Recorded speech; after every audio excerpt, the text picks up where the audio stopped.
Havia aí uma profecia: se não fizéssemos aquilo tudo para salvar a vida, aquelas três coisas. Primeira, não olhar para trás. Segunda, não te detenhas em parte alguma da planície. Terceira, foge para a montanha, senão perecerás. Vamos continuar essa reflexão agora, lendo o Evangelho de São Mateus, no capítulo 7, o versículo 24. É a conclusão do discurso, a conclusão do Sermão da Montanha, a conclusão do sermão sobre a felicidade. Mateus é Novo Testamento, depois do Gênesis.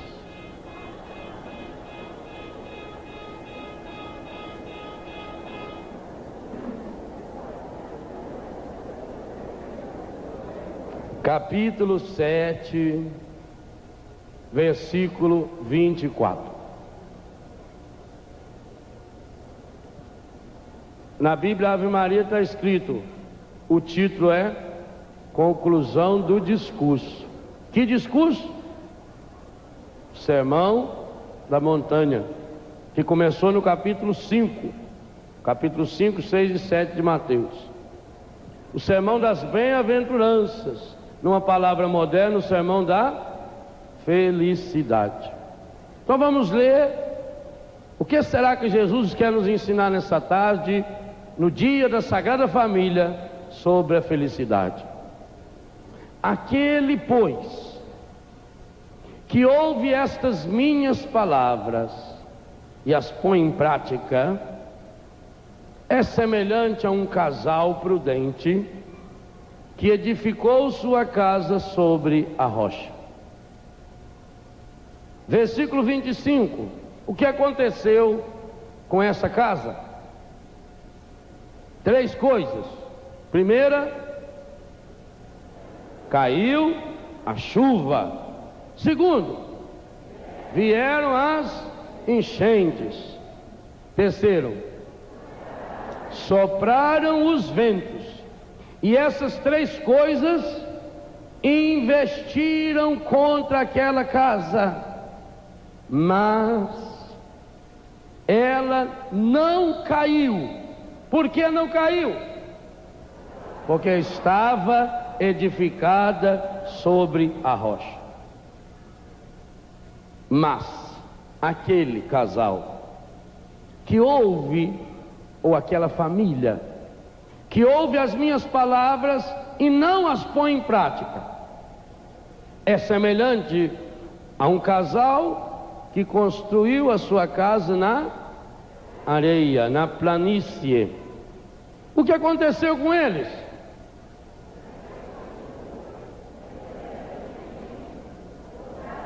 Pronto. O pessoal que está à minha direita lê o versículo 25. O que aconteceu com a casa com aquela casa construída em cima da rocha? Mas espera aí, é para ler junto com o pessoal da esquerda, que lê o versículo 27. Versículo 25, aqui o lado esquerdo. Versículo 27, o lado direito. O lado esquerdo e lá atrás. Juntos.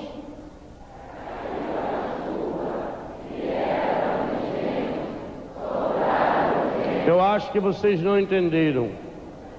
Esse lado é para ler o versículo 25. Esse é para ler o versículo 27. Juntos.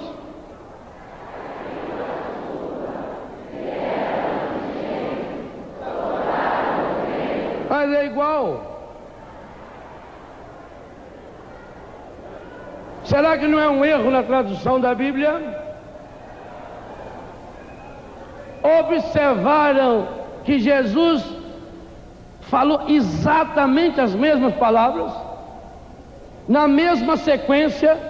Caiu a chuva, vieram as enchentes, sopraram os ventos e investiram contra a casa, vieram com muita força.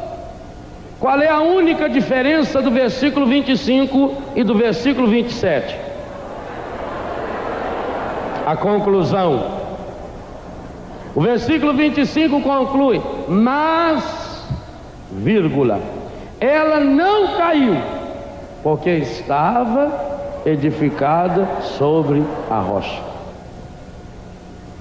O versículo 27: caiu a casa, e ainda aconteceu mais coisa, e grande foi a sua ruína. Agora compare esse texto com Gênesis 19, 17.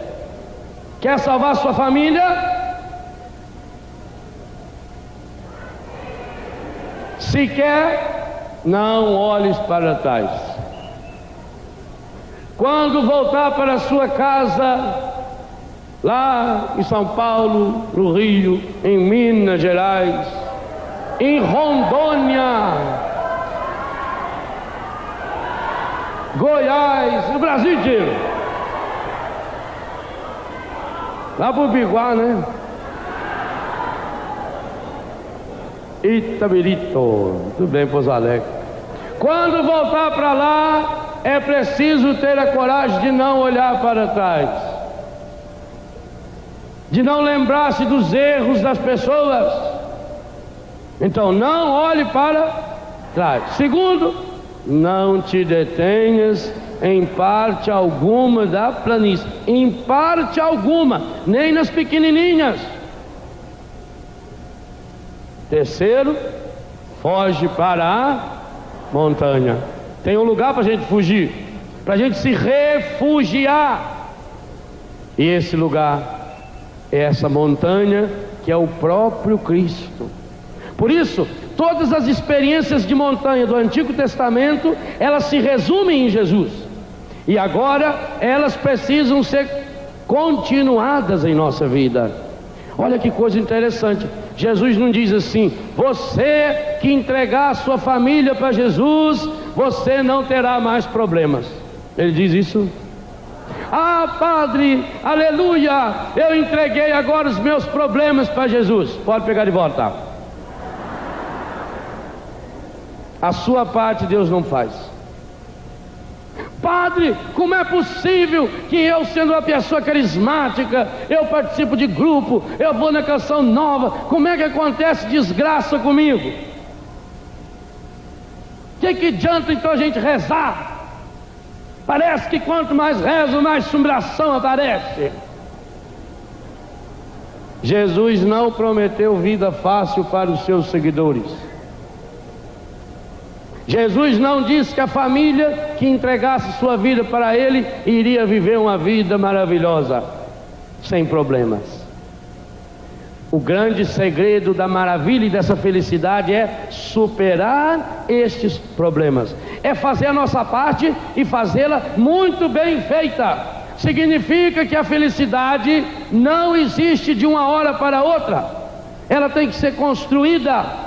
E o Padre Jonas ainda disse hoje de manhã, muitas vezes tem que ser chorada. O que significa construir a sua casa sobre a rocha? Construir a sua vida em cima de fundamentos sólidos. Aqui no Brasil é muito fácil fazer casa, apesar de tantas pessoas vivendo sem casa. Até por isso conseguem viver. O clima do Brasil é maravilhoso para se fazer casa.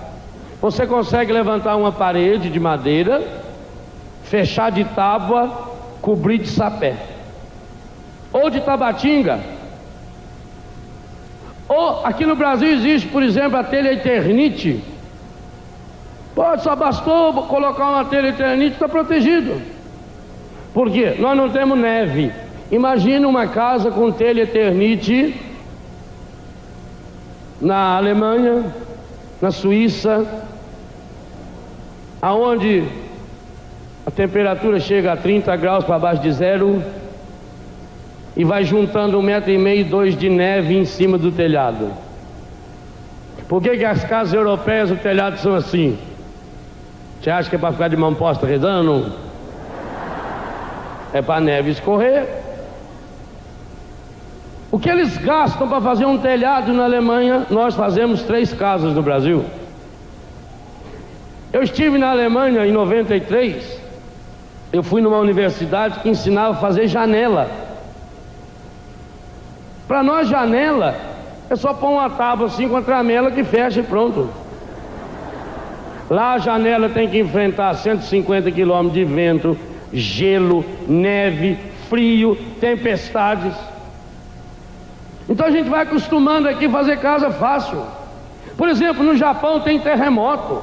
Para fazer um prédio no Japão, um prédio de 10 andares, gasta 40, 50 andares para baixo da terra, enfiando ferros para que na hora que deu o terremoto a casa não caia. Aqui nós não, fazemos uma casa de qualquer jeito e aguenta. Mas essa casa que hoje é fácil de construir até, tanto que aqui no Brasil tem favelas e as pessoas vivem na favela e não morrem. Imagina uma favela na Alemanha, na Suíça, na Dinamarca, nos Estados Unidos, nessa época do ano, não ficaria uma pessoa viva? Congelaria todo mundo? Até nisso nós somos privilegiados. Mas essa facilidade de construir uma casa pelo nosso clima leva-nos a pensar que a casa espiritual também pode ser construída fácil assim. E por isso hoje muitas famílias estão perecendo, porque aqui Jesus não está trabalhando de pedreiro, Jesus não está dando aqui uma de engenheiro civil ensinando como construir casa. Quando a Bíblia fala em casa, está falando não só do prédio, mas está falando da família, daqueles que vivem na casa. Por isso Josué diz, e o Padre Jonas canta: eu e minha casa serviremos ao Senhor. Casa é a minha família está construída, está edificada em cima de fundamentos sólidos, porque os problemas virão. Não pense que a sua família, porque você consagrou o ano de 2001 a Nossa Senhora. Aliás, nós vamos fazer isso aqui amanhã, na tenda que será feita aqui, uma tenda especial, amanhã à noite aqui, dia 1º, né? Com a participação do Silvio Brito. O primeiro momento da tenda nós vamos fazer aqui a consagração do ano, do milênio, junto com a Luzia Santiago, a Nossa Senhora, que amanhã é dia de Nossa Senhora. Mas os problemas virão. Ah, mas eu consagrei a minha vida, eu entreguei meus filhos para Jesus e agora meus filhos estão na droga. Como é que pode ter acontecido isso comigo? Aquele que está em Cristo, mesmo quando passa por essas provações, esse permanece firme. Vocês notaram as 3 coisas que aconteceu com a casa? Qual foi a primeira coisa? Imagine que a minha Bíblia agora seja a casa. Primeira coisa que aconteceu: caiu a chuva. Da onde? De cima. Segunda coisa: vieram as por baixo. A enchente vem por baixo. Terceira coisa: do lado. Percebeu? O encardido estuda a gente de cima, de lado e de baixo. Ele vai tentar entrar pela brecha que eu deixo. Nós seremos atingidos de todos os lados, e por isso nós temos que estar preparados. Daí a necessidade da seriedade nas coisas de Deus. Daí a necessidade de subir a montanha. Porque nós sabemos muito bem como é que você fica com o músculo forte. Fazendo ginástica, não tem outro jeito. É lutando, é trabalhando. O homem da roça, ele trabalha na roça, ele pega uma brasa na mão porque não queima, porque tem calo. A pele dele resiste. Vê se alguém lá na roça precisa passar sandal 18 para ir capinar cana. Ah, meu filho, pegar um canavial lá, num calorzão medonho, aquilo vai juçar de cana, aquilo vai, corta para todo lado. A pele está firme. Então nós precisamos estar treinados nas coisas de Deus, espiritualmente firmes, mas nós queremos as coisas rápidas. Nós somos iguaizinhos os 3 porquinhos. Lembra da história deles? Era uma vez 3 porquinhos. Um chamava Palito. A Palito é o nome muito feio, Paulinho. O outro chamava Palhaço. O outro chamava Pedrinho. Eles foram fazer a casa. O palhaço gostava de palha. A casa dele ficou pronta em um dia. A casa mais bonitinha. Tudo branquinho, as palhinhas amarradas. Uma belezinha. Aquela casinha bonitinha, casinha de boneca. E ele ficou insultando os outros 2 irmãos. Aí, a minha casa já está pronta. Vamos, seus molenga.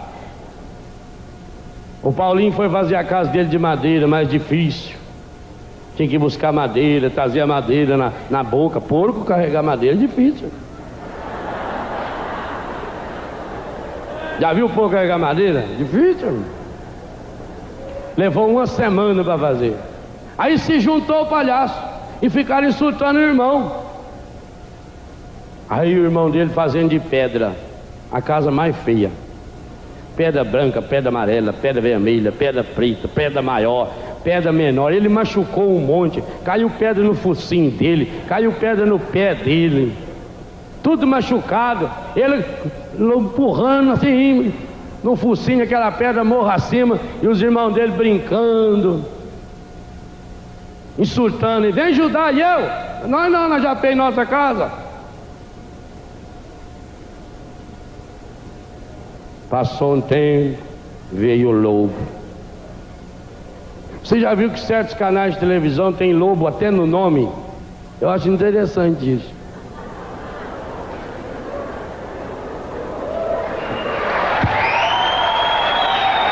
Aí veio o lobo. Veio o lobo. E ele foi primeiro na casa do palhaço. E o lobo conhecia esse evangelho de cor. Como ele veio, do jeito que ele veio, ele foi no mais fácil. Sopraram os ventos. O lobo soprou a casa. Espatifou palha para todo lado. Mas veio aquelas palhas também, veio na venta do lobo. Aquilo tapou a cara dele, ele não viu. O palhacinho correu. E foi na casa do irmão dele, falou: abre a porta, o lobo está vindo, o lobo tem aí. O irmão dele falou: é lobo, é? Por que não fez a casa de madeira igual a minha, a casa firme?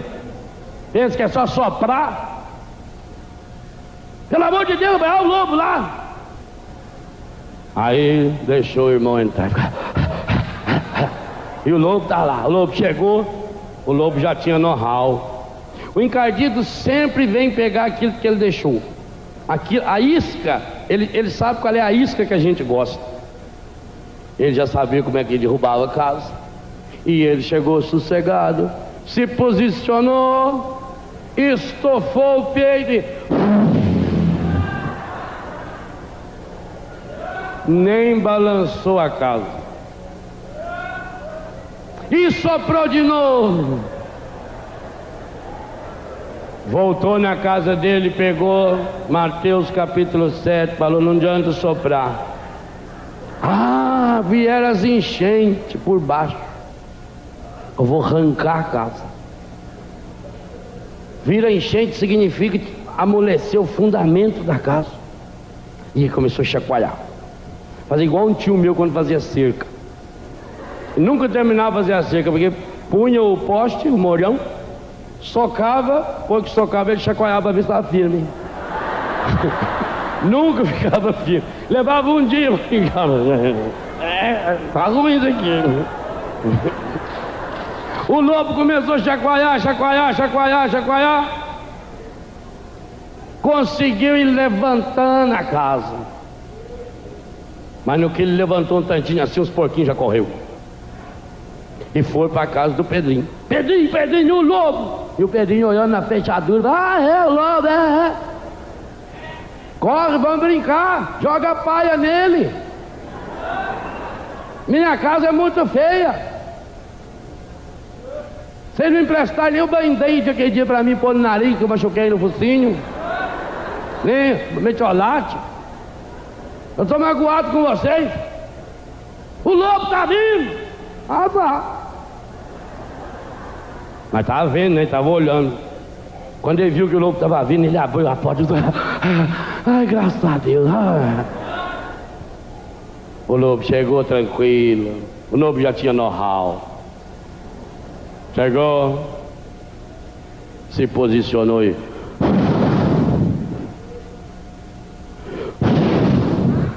e soprou meia hora. Aí lembrou, segundo versículo ali, vou arrancar a casa. E começou a juntar pedra e chacoalhar, mas a pedra nem mexia. O lobo estava desistindo quando lembrou desse versículo de novo. Ah, mas era 3 coisas. Soprou o vento, veio a enchente, a enxurrada, caiu a chuva. Eu vou entrar por cima da casa. A chaminé. Rapaz. Lobo olhou bem a chaminé lá. Foi arrumar uma escada, os porquinhos vindo, falaram, papudo, você vai ver, vem que nós estamos esperando você. Enquanto o lobo fazia a escada, eles arrumavam um latão enorme, puseram fogo, emprestaram a panela do chinês, puseram fogo, encheram de água, a água começou a ferver, e os 3 lobinhos lá, sossegados, esperando ele vir. Aí o lobo entrou na chaminé, e veio, e a hora que despencou, o porquinho já tinha aberto a porta para ele. Que foi ele bater com as laterais profundas ali naquela água fervendo. Ó, enfiou o rabo no meio das pernas e foi correndo atrás de água. Meus irmãos, Jesus, para nos dar felicidade, falou que o Espírito Santo, além de ser água, é fogo, que é para ferver o encardido até não poder mais.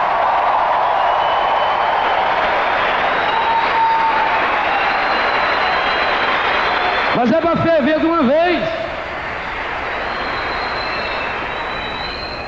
Então, se nós construirmos essa nossa casa, a nossa família, a nossa vida sobre esse fundamento, mas o mundo nos ensina coisas fáceis.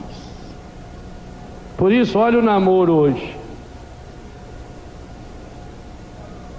Começa a namorar e nem começa a namorar, já estão transando.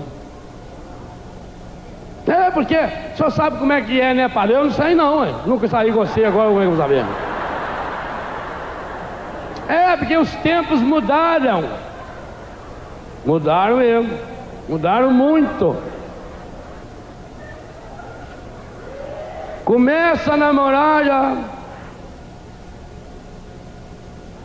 Quantas famílias vê isso dentro de casa? Porque quantos casais que se dizem católicos têm a ficha de aluguel de fitas na videolocadora, e a fita que mais aluga é filme pornográfico.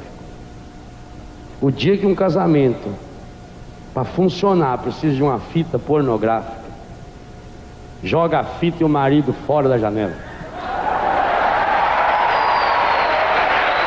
Isso é uma degradação.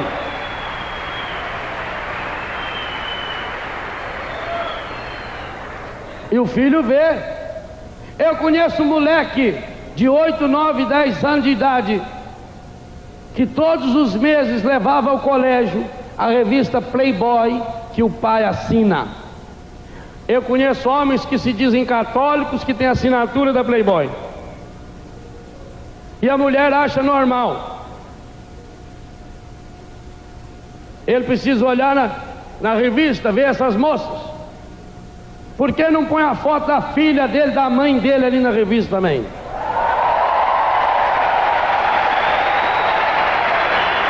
Devia pôr.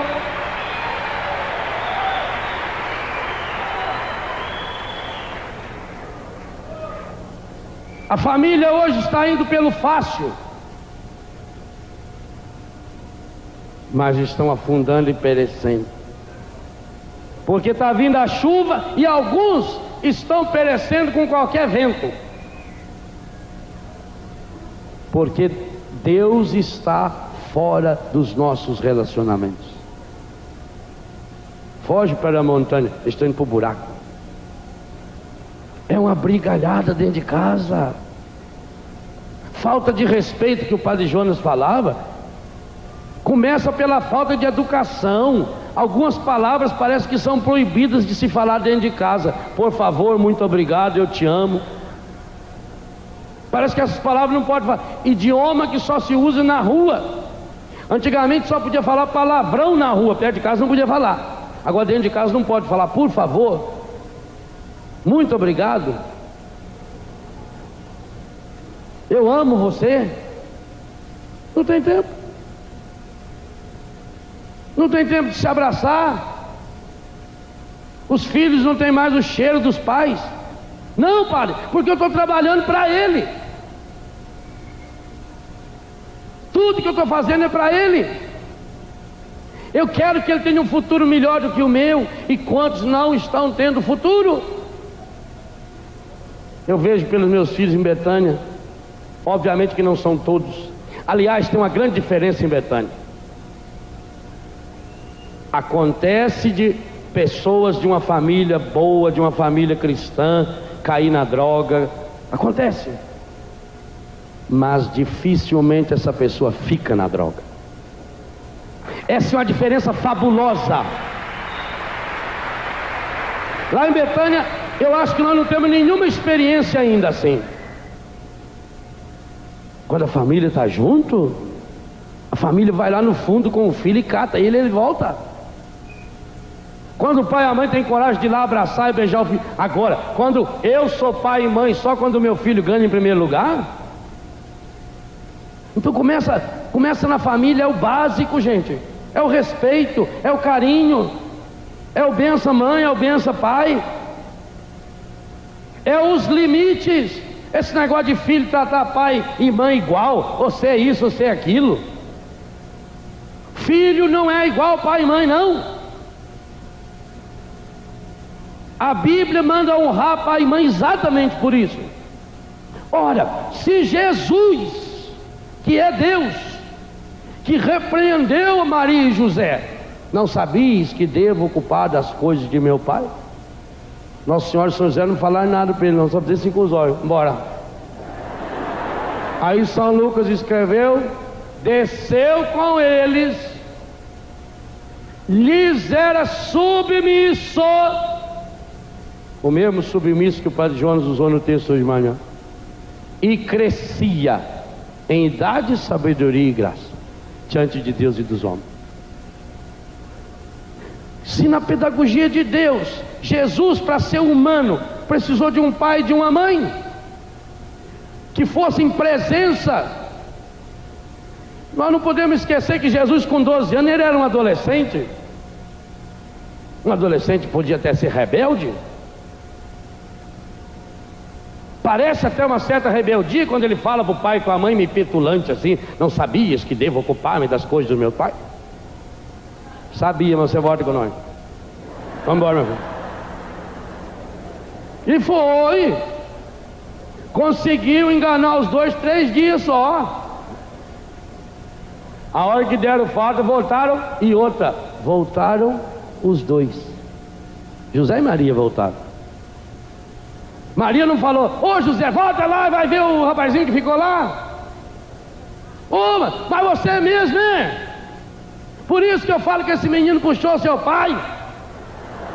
Tem uma cabeça que é uma beleza. Onde você viu? Você parece que tem cabeça só para usar chapéu, José. Como é que você largou o rapazinho lá? Ah, culpa minha? Eu? Culpa sua, Maria. Você é que tinha que ficar atenta. Eu tinha muita coisa para ver. Eu tinha que pagar hospedagem, eu tinha que pagar lá as rolinhas que nós compramos para fazer a oferenda, eu tive que organizar uma porção de coisas, e ainda na saída tive que consertar lá uma cadeirinha lá do templo que estava estragada. Isso aí é serviço seu. É a mãe que é responsável pelo filho. Já teria dado uma briga fantástica. Eles fizeram isso? Não. Descobriram o problema e voltaram. E o que eu gosto da Bíblia é isso, ela não esconde. Imagine se num outro livro sagrado iria aparecer uma falha dessa de um pai e de uma mãe que não consegue descobrir que está faltando o filho. Ali foi a origem daquele filme Esqueceram de Mim. Foi lá, ali que o autor descobriu lá.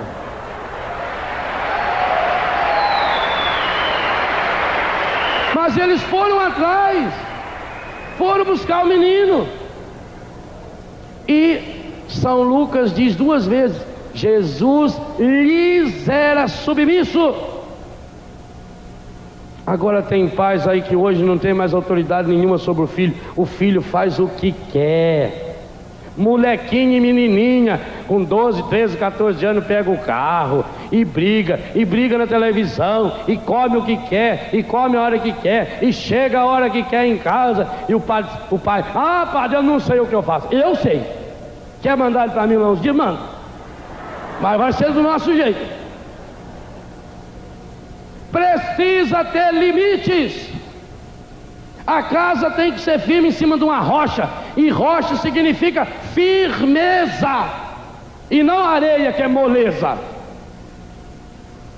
É muito fácil construir em cima da areia, basta ajeitar lá assim, já dá de... acabou, a areia está pronta. Coisa mais fácil que tem. É preciso construir em cima da rocha. Leva tempo. Pedra é pesado, é difícil de quebrar, tem que socar. Sua. Por isso que São João diz no Apocalipse: os mornos vão ser vomitados da boca de Deus. Meu irmão, minha irmã, por que a família está perecendo? Porque deixamos Deus de lado. Que lugar Deus ocupa? O Dunga perguntava aqui: que experiência pessoal eu estou tendo de Jesus nesse encontro? E eu faço a mesma pergunta em outras palavras: que lugar Deus ocupa em nossa vida, em nossa casa? E é triste, mas é verdade. Na grande maioria das casas, Deus ocupa o último lugar. Último. Está fora. Porque nós não temos mais tempo para esse Deus. Até porque nós queremos um Deus fácil. Um Deus que resolva todos os meus problemas. E eu vou no grupo de oração, e se não resolver meu problema lá, eu fujo, eu vou para outro, eu vou no centro espírita, eu vou na igreja universal, eu vou na outra igreja, não sei de que lá, eu vou lá, fica os beija-flor voando de flor em flor. Padre, eu não sei porque o meu filho não gosta de ir à missa. E tem que querer. Uma vez uma pessoa discutiu comigo dizendo assim: eu acho errado a igreja batizar criança. Essa é uma imposição, não podia fazer. Tinha que deixar crescer para saber se queria ser católico ou não. Eu falei: também acho. Mas acho também um absurdo o pai e a mãe tratar da criança. Sabe lá se ela quer comer aquilo? Dá banho na criança. Não devia dar. Por um nome. Deixa crescer. Ah, mas isso são coisas essenciais. O único essencial em nossa vida, pode faltar tudo. O único essencial na nossa vida é Deus. Único.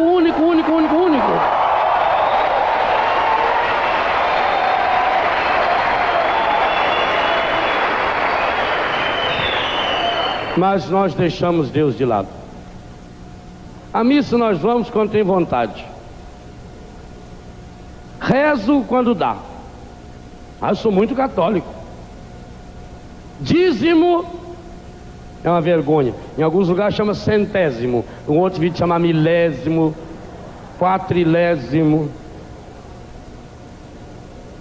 A família não tem tempo para rezar junto. O filho não aprendeu mais a rezar com o pai, a rezar com a mãe. Como eu já disse ontem, na igreja faz-se o que quiser. Parece que o único lugar onde o filho não precisa estar com a mãe é na igreja, para atazanar a vida do padre, correr para um lado, correr para o outro. Eu acho que é uma das coisas, para mim, uma das poucas coisas que me irrita, mas me irrita para valer isso. A outra é pernilongo. Pernilongo também me irrita. Não. Mas bagunça dentro da igreja, nossa, os nervos começam a ferver. Ai, corre lá e corre, e a mãe está lá e sobe. Nós precisamos de limites.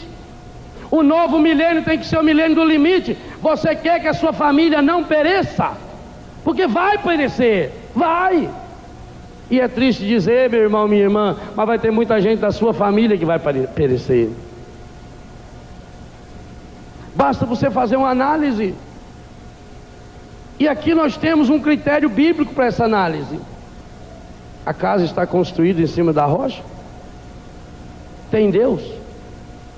Deus é fundamento? É. Então pode acontecer o que acontecer. Pode vir chuva, pode vir enchente, vem problema, vem dificuldade, passa-se pela dificuldade, mas cresce.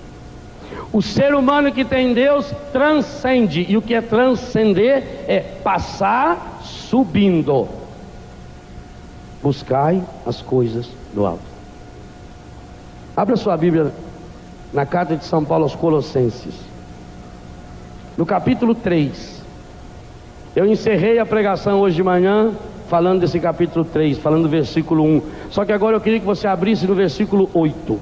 Colossenses capítulo 3, versículo 8.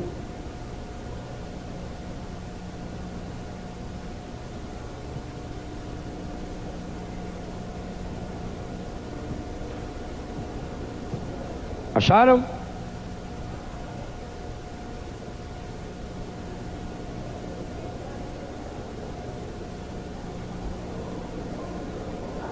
Colossenses capítulo 3. Quem não achou não precisa conversar não, que eu leio. Agora, quando? Entre vírgula aí, né? Agora é já. Agora, porém, deixai de lado todas estas coisas. Essas coisas que estão destruindo a família. Ira, animosidade, maledicência, maldade, palavras torpes da vossa boca, nem vos enganeis uns aos outros. Veja como é que São Paulo sabia tanto da nossa vida, não? E tem gente que precisa ir ainda nessa mulher que olha a carta para descobrir a vida sua. Só lê aqui que já tem o meu retrato aí, ó. Ira, animosidade. A animosidade é espírito de briga. Tem gente que tem esse dom de brigar com os outros. A pessoa olha para ele e fala: o que está me olhando? Maledicência. Sabe que ele é maledicência? O que é? Maledicência. Falar mal. Falar mal da vida dos outros. Normalmente é o segundo idioma mais falado no mundo. Pode saber, quase toda pessoa poliglota. Maledicência, maldade, palavras torpes da vossa boca. Palavrão. Meu Deus do céu, certos diálogos de família. No namoro é uma maravilha. Eles falam baixinho no ouvido um do outro. Que nem eu vi um casalzinho sentado ali agora há pouco. No ouvido. Gosto de falar no ouvido, faz que as costas assim na espinha ainda, né? Ele fala baixinho, ela fala baixinho. Depois que casa no começo é assim também. O marido fala, a mulher escuta. Depois a mulher fala, o marido escuta. Passa um tempo e já começa a aumentar o tom de voz. Marido fala, a mulher não escuta mais. A mulher fala, o marido não escuta mais. E se continua assim daí um tempo, o marido fala, a mulher fala, só os vizinhos escutam. É o progresso. E cada palavra que é um espetáculo. inventa a palavra. Padre, eu não sei aonde o menino aprendeu a falar esse negócio. Não? Sei. As coisas boas foi a senhora que ensinou. Sei. Palavras torpes, palavrão. Nem vos enganeis uns aos outros. Infidelidades. Vós vos despistes do homem velho com seus vícios. É preciso despir-se do homem e da mulher velhos. Hoje é o último dia do ano. Acabou. Não tem mais. Nunca mais vai existir o ano 2000. Não volta. Despisse do homem velho. Tudo aquilo que é ruim, vamos deixar para lá. Teve briga na família? Perdoa. Agora fica um com a cara virada para um lado, outro com a cara virada para o outro, mandando recado. Marido e mulher que não se fala. O casal estava brigado. Marido precisava levantar cedo, deixou um bilhete para a mulher: me acorde às 7 horas. No outro dia, 10h30, ele acordou. Aí quando ele foi xingar a mulher, viu um bilhete: acorda, são 7 horas. Já que não fala.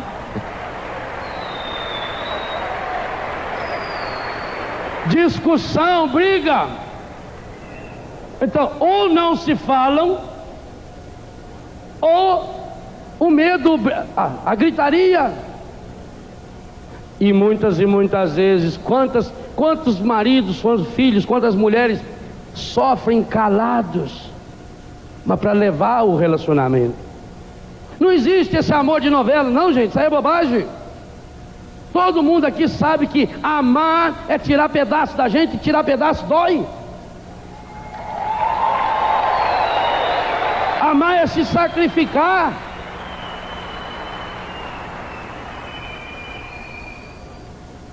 E quando o padre Jonas falava hoje de manhã, eu pensava muito sobre isso. Às vezes é da gente pegar certas pessoas, mas dá tanto na orelha dela, para ver se ela aprende. Ah, porque eu tenho trauma da minha mãe. Devia de ter muito trauma da sua mãe, as noites inteiras que ela passou sem dormir. Porque pensa que mãe dorme, pai dorme. Ah, vou ter uma festa hoje. Meu filho, olha, te cuida, viu? Você está com esses 40 graus de febre, mas a mamãe vai ter que ir dançar, tá? Tchau. Mãe fica ali, pai fica ali, e corre atrás de remédio, e reza, e corre atrás de médico, que às vezes não tem dinheiro. Desde pequenininho. E como é que se paga isso? E aliás, quem esperar pagamento nunca amou. Porque amar é dar-se. E Jesus nos ensinou isso com a vida dele. Ah, eu tenho mágoa porque um dia meu pai me falou isso. E quantas outras coisas que seu pai falou que você já esqueceu? Quantas e quantas vezes ficou o dia inteiro no sol, na chuva, para você? Ah, eu tenho mágoa porque meu pai gostava mais do meu irmão, da minha irmã. Então a pessoa precisava passar pelo sofrimento uma vez na vida mesmo. Mas para valer. Não esse sofrimentozinho que alguns têm, não. Tinha que ser um sofrimento para valer. Como estão vivendo os cristãos hoje no Paquistão. A revista Seleções desse mês de dezembro, que termina hoje, traz uma matéria sobre o martírio dos cristãos no Paquistão hoje. Na Geena, uma menina de 7 anos. O pai com os vizinhos começa a ouvir os seus gritos e vão ver 4 rapazes muçulmanos que estão estuprando-a. Deixam ela semi-morta. Saem dali, o pai pega a menina diante de todos os vizinhos, as testemunhas, e antes de levar para o médico, passa na delegacia e dá a queixa. Quando volta, a menina não falava, tão traumatizada que ficou. O delegado mandou chamar o pai e pediu para retirar a queixa porque não tinha provas suficientes. O pai não tirou a queixa. Um ano depois o pai voltou àquela delegacia, só que agora amarrado, acusado de ter assassinado uma senhora de 57 anos. As únicas testemunhas desse crime, os 4 estupradores da sua filha. O homem está na cadeia. O único crime que eles cometeram, ser cristão. Único. Será que se aqui no Brasil acontecesse isso, você continuaria cristão? Nós não sofremos é nada. Quando você vê uma pessoa aí morrendo de fome, de frio, aquele povo, os países com guerra, que perde as pernas, perde o braço, perde isso, perde aquilo, famílias inteiras em países da África, em que tem, hoje o chefe da casa é uma menina de 11, 12 anos, porque morreu o pai, a mãe e os irmãos, tudo com AIDS. E eu digo uma coisa a vocês: se Deus ouvir a minha oração e não ouvir a deles, eu quero ir para o inferno. Eu não quero ir para o céu.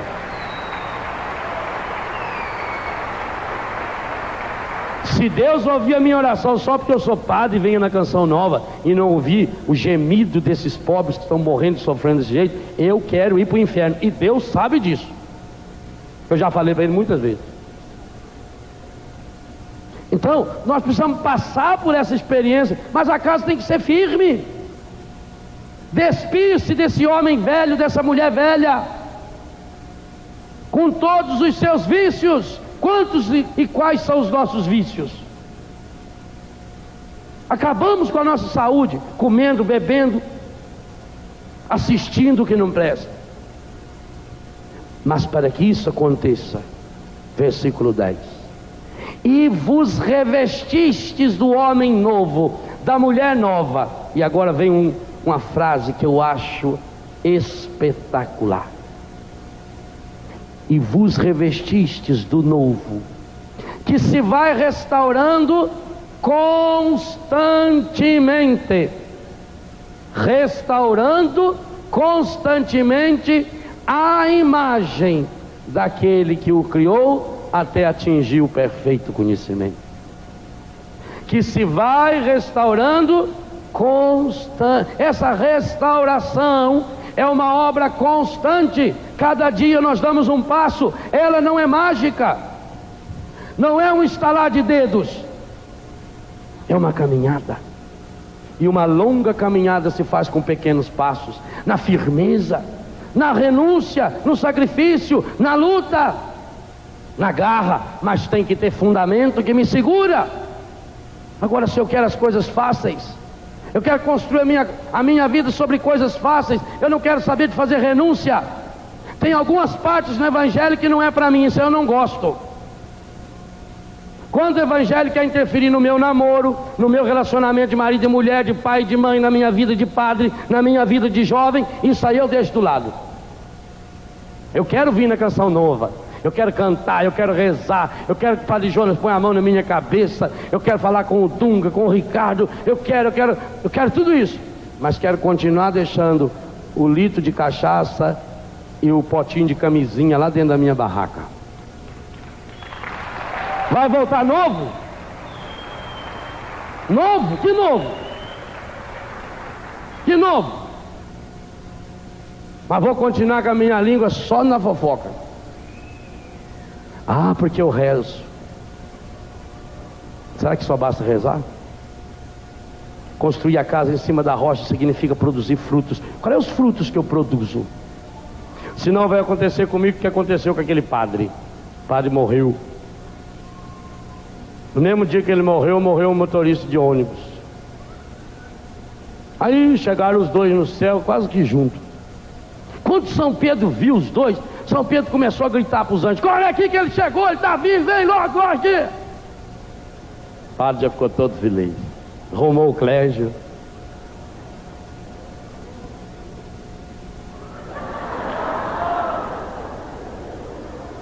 Veio aqueles anjos tudo. Nossa, bem-vindo, e foram tudo no motorista de ônibus.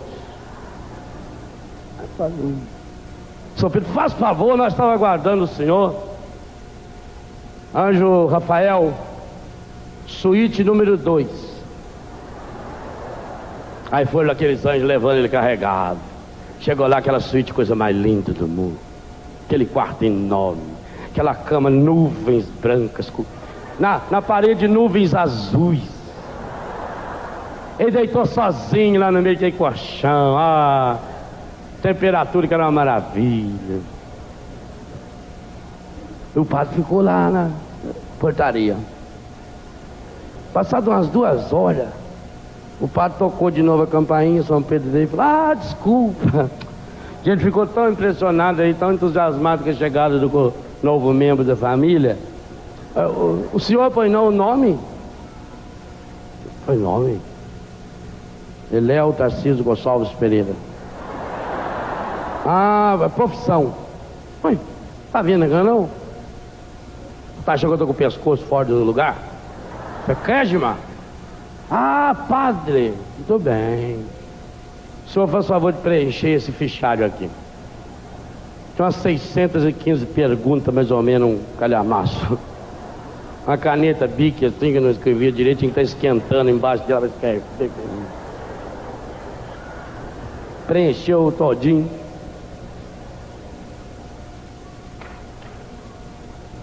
Quando terminou de preencher o calendário, São Pedro deu 2 batidinhas lá. Veio 2 anjos mais assim, idosos. Um até que estava com a asa meio emendada. Pavilhão 18, beliche 323. Pavilhão, beliche. Mas vai reclamar do céu? Foi, né? Chegou lá, aquele pavilhão. Imagina a cama dele, 323, parte de cima ainda. Olhou, aquilo era a cama que não acabava mais.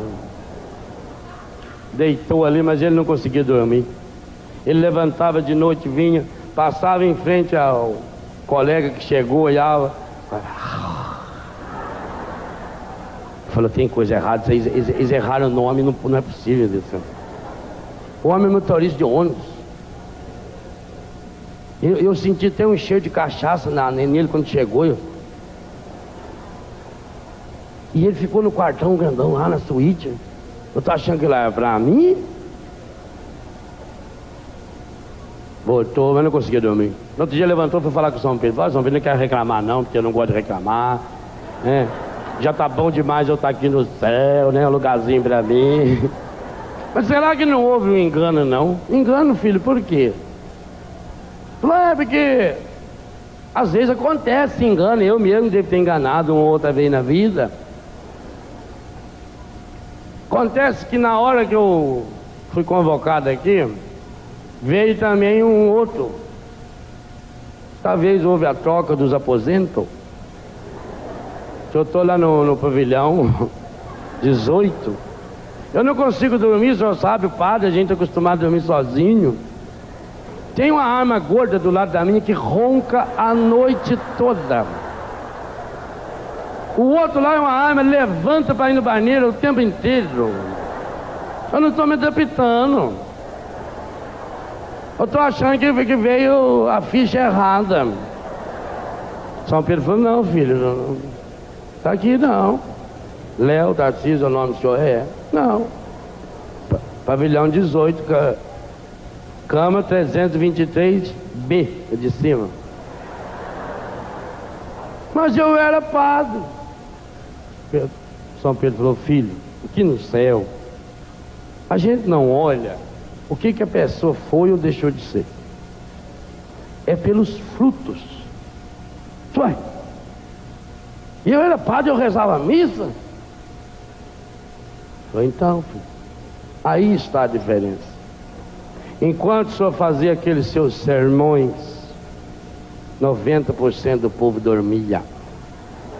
Esse motorista, bastava ele começar a dirigir, que o povo tirava o terço e ia rezando a viagem inteira.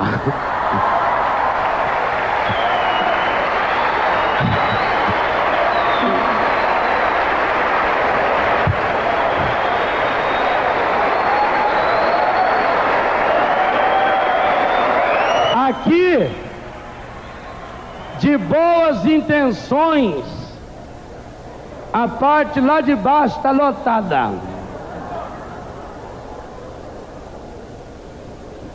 Quais os frutos que você semeou? Às vezes a gente acha, porque eu sou da família católica, eu sou isso, eu sou aquilo. Se eu não vou deixando o Espírito Santo constantemente ir restaurando essa minha imagem destruída pelo pecado, se eu não tomo essa decisão, e essa decisão é quando? Está aí, é agora. Agora, pois, deixai de lado todas estas coisas, todas. Pense em quais as coisas que você precisa deixar de lado. Pense nos vícios, na maledicência, nas brigas, tudo isso que está aí. Vós vos despistes do homem velho. Gente, olha a chance que Deus está nos dando a cada um de nós. Mas talvez a gente vai ser igualzinho o Nicodemos, que fala: Senhor, por acaso vai ter jeito de eu entrar de novo na barriga da minha mãe para nascer? E Jesus olhou para ele e pensou: anta, você é doutor, eu estou falando de um novo nascimento. É preciso nascer da água, é preciso nascer do Espírito. É essa restauração que Deus quer fazer em nossa vida, essa transformação, esse homem novo, essa mulher nova. Isso não é uma coisa mágica, não é uma coisa de hora para outra, é fruto de luta, de perseverança, de persistência, de garra. Mas para isso é preciso que estejamos construídos em cima da rocha. Vamos pedir ao Senhor. Pai Santo, Pai querido, Pai amado, na Eucaristia que nós celebraremos nessa tarde, nós queremos colocar no seu coração, hoje, pelas mãos de Maria, pelas mãos de José, da Sagrada Família de Nazaré, nós queremos colocar nossa vida, a vida das nossas famílias. Quantos e quantos problemas e dificuldades passamos ao longo desse ano 2000, ou até esse ano 2000. O desemprego, as drogas, separações, brigas, desuniões, quantas coisas negativas nos aconteceram. E nós sabemos, Senhor, e reconhecemos que muitas e muitas vezes isso aconteceu porque edificamos a nossa casa em cima da areia. Fomos para o caminho mais fácil. Aquilo que nos exigia sacrifício, dificuldades, nós deixamos de lado. Mas hoje nós queremos recomeçar, Senhor, nascer de novo, começar essa vida nova, colocar o nosso coração, Senhor, na luz do Teu coração, para que seja restaurado, curado, sarado e transformado. Eu quero, Senhor, me despir hoje desse homem velho, dessa mulher velha que eu sou, que vive na aparência, e eu quero revestir-me desse novo, Senhor, que vai se restaurando constantemente a sua própria imagem. Restaura-me, Senhor. Sim, Senhor, restaura as áreas quebradas, feridas e machucadas do meu coração e da minha vida. Eu sei, Senhor, que muitas e muitas vezes o que aconteceu com Sodoma e Gomorra parece que aconteceu também na minha casa. E eu vi muitas vezes, Senhor, a destruição tão perto de mim. E quando aconteceu isso, Senhor, eu tentei culpar muitas pessoas. Mas hoje eu reconheço que o único jeito de deixar essa restauração e essa transformação acontecer é deixando o Seu Espírito Santo mudar a minha vida. É recomeçar e recomeçar direito. É começar a construção dessa vida nova. E é o que eu quero fazer, Senhor. Eu quero entrar com o coração restaurado desse novo milênio, desse novo século, desse ano novo que o Senhor nos presenteia e no qual estaremos entrando daqui a poucas horas. Obrigado, Senhor.